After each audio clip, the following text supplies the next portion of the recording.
Encountering the number you have called is not recognized error on Tesco Mobile, particularly during porting or call forwarding, can be frustrating. This isn't a network-wide issue, but often arises from errors during number transfer or setup. This error means the network's HLR doesn't recognize the dialed number as valid, connected, or correctly ported. This issue is common across UK providers, not just Tesco Mobile, and often stems from procedural errors rather than network faults. For porting, ensure your pack code from your previous provider is valid for 30 days and entered correctly into the Tesco Mobile system via their app or website.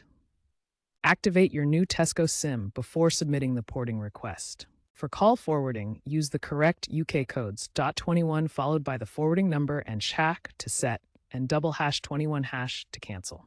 If problems persist, contact Tesco Mobile support immediately via chat or phone at 0344 324 9222. Recent updates to Tesco's app include AI troubleshooting tools to assist with porting checks. Remember to deactivate forwarding on your old provider to prevent issues.